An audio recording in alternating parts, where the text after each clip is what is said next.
তাদের কিছু দেখতে না পাই। আপনারা কাজ করেন না কেন, আপনি কথা বলেন এখানে, আমরা চলে যাই, ইটস বেটার বোধ হয়। এইভাবে করলে তো আমাদের খুব কষ্ট।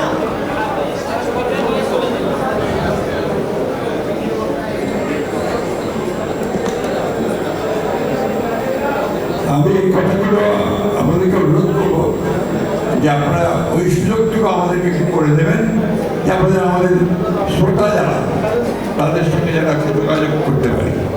ধন্যবাদ।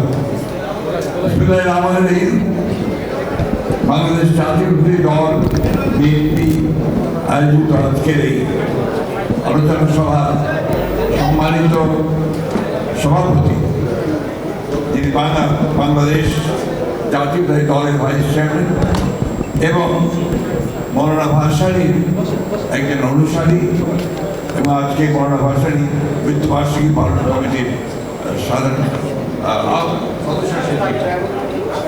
সাবেক সংসদ সদস্য যেমন দুদু, মঞ্চে উপস্থিত আছেন মৌলানা ভাসানীর বিশিষ্ট অনুসারীবৃন্দ এবং বিএনপি নেতৃবৃন্দ, প্রিয় ভাই ও বোনেরা, আসসালামু আলাইকুম।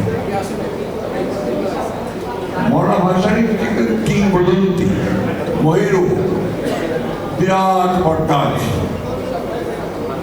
এবং তার ছায় আমরা দীর্ঘকাল বাস করেছি।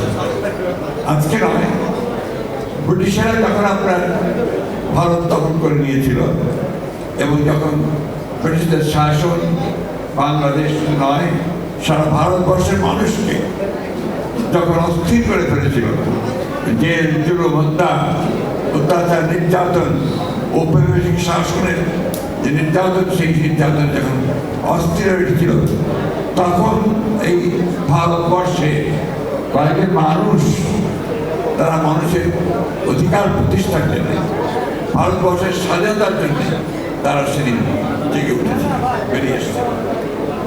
মৌলানা ভাসানী এর ব্যতিক্রমী রাজনৈতিক নেতা।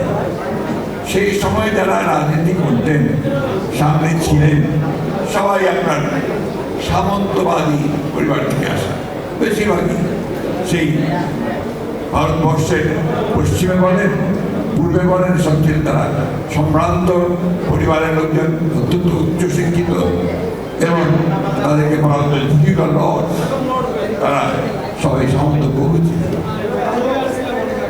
মৌলানা ভাসানীর উত্থান একেবারে সাধারণ ঘর থেকে, এবং তিনি মাদ্রাসায় পড়তেন, কর্মজীবনে পড়াতেন, অর্থাৎ মাদ্রাসার শিক্ষক ছিলেন। এই সময়ে তিনি আসামে তিনি চলে গিয়েছিলেন, সেখানেই তিনি পড়াশোনা করতেন। পড়াশোনা শেষ করে তিনি সেখানে কিছু এই ওয়াজ মাহফিল তাফিল করতেন। এই করার সময়ই দেখা গেল যে মানুষের ভিতরে একটা আগুন আছে, সে মানুষকে জাগিয়ে তুলতে পারে, উঠতে উঠতে মানুষকে সে মহিত করতে পারে। এই গুণগুলোর জন্য মৌলানা ভাসানী খুব দ্রুত রাজনৈতিকভাবে সামনে এসে, এবং সমস্ত রাজনৈতিক দলগুলো তাকে কাছে টানার চেষ্টা করেছে। মৌলানা ভাসানী কংগ্রেসের প্রেসিডেন্ট ছিলেন আসামে।